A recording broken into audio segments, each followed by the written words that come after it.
The legislation for the bringing in a much tougher ESA and JSA sanction regime was passed in the Welfare Reform Act of 2012, and in that piece of legislation the minimum JSA sanction went from 2 weeks to 4 weeks, and the maximum went from 6 months to 3 years.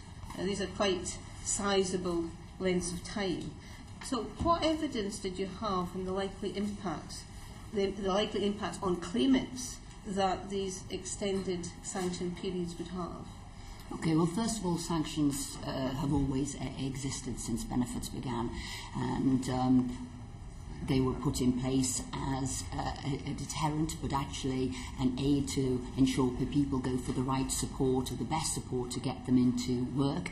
As Oakley said himself, who's done the review, that sanctions are a key element of the mutual obligation that underpins both the effectiveness and fairness of the social security system. But that wasn't my question, Minister. My question was actually not about sanctions per se, but the fact that the piece of legislation increased the time that people could be sanctioned for, and as a consequence of that suffer much harder and harsher financial penalties for people who, by their very definition, don't have a lot of money in the first place. Well, actually, when you look at the sanctions comparison table, which I was getting to next, actually what did this government set out to do? And it was actually to have a notion of a sort of fairness and consistency and knowledge for what actual sanction you were going to get. So actually, pre the change, a low-level failure, not undertaking specific word search, could be for JSA either 1 week, 2 weeks, 4 weeks or 26 weeks,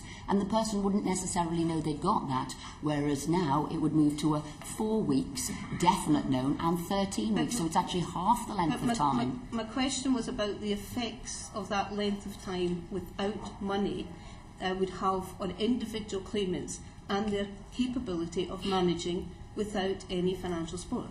Okay, so what evidence did you have? There must have been evidence that said, if we bring in this stricter regime with these longer penalties, this potentially is the effect it will have. Okay. Well, there were two parts to the question. One was that actually we'd altered the time, but I was pointing out the inconsistencies, and actually low-level sanctions were half potentially the length of time under the new regime, but equally looking at all the international evidence which suggests that actually sanctions do have a positive impact on people getting into work, and there's two parts of that.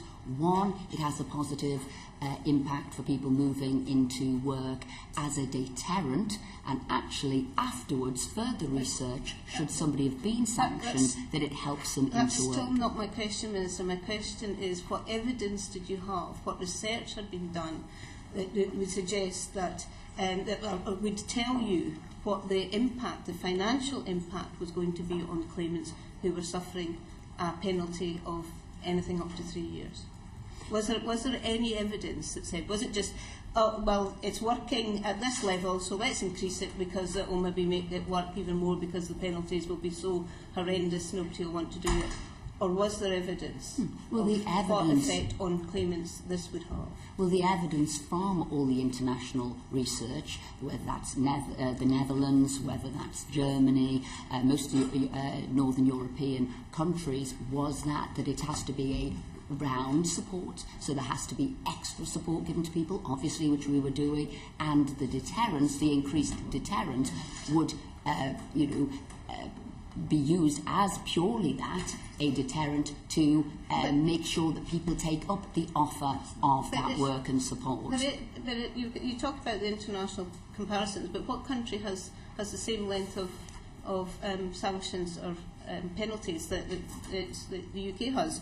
Your own submission says that in 2011 the UK was around mid-table of OECD countries for strictness of sanctions. But that's not the case anymore. We're at the harsh end.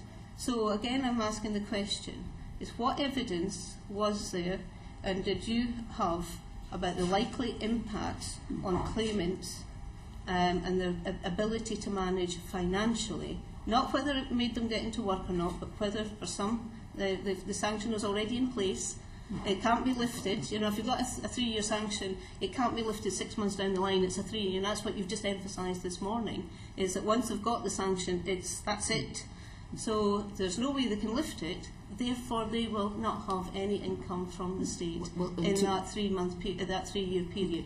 What evidence was there of the kind of impact that would have on individual claimants? Well, then, if people did get the 3-year sanction, and actually the number of people who've got 3 high-end sanctions over a limited period, 52 weeks, is actually 0.00057% of the referrals. But actually what then is in place is hardship payments, and that then comes into existence, and if somebody's vulnerable, they would get the hardship payment straight away. So it is part of the support, it is part of the deterrent, which international research says works in helping people into work, and knowing that that support is there. And the number of people who've got that high level sanction, as I said, is incredibly low. But what we did do, which wasn't there before, was have this consistency of approach, that people would know what their sanction would be, and that actually it is a far more tailor-made to it to prevent people getting a sanction. Can I just see if we can get you to point to any other evidence that actually points that tougher financial penalties are actually more effective at encouraging people to meet the conditions of benefit receipt and to move into work than if these penalties were less stringent? Certainly in your submission to us, we haven't seen anything that says that they are more likely to get into work and more likely to be encouraged to fulfil their conditions if the sanction is short or long. There doesn't seem to be any differentiation there. Conditions and effective but that's my question. What evidence do you have that it's effective? So and you haven't heard anything this morning that tells us why, if it is effective.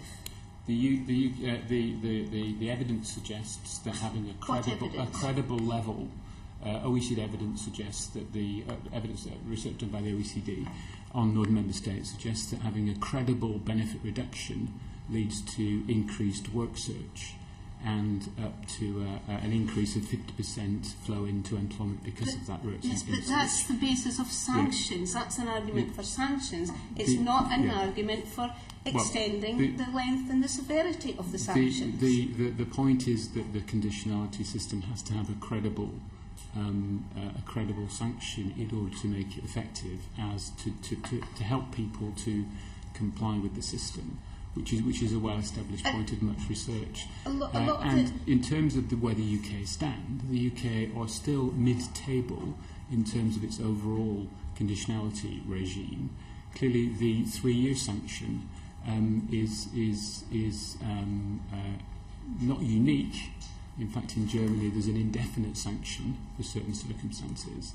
But what that does show, certainly in our operation of that system, as the Minister said, is that very, very rarely we have to operate that 3-year suspension in a minute number of cases, which suggests that actually the deterrent is working.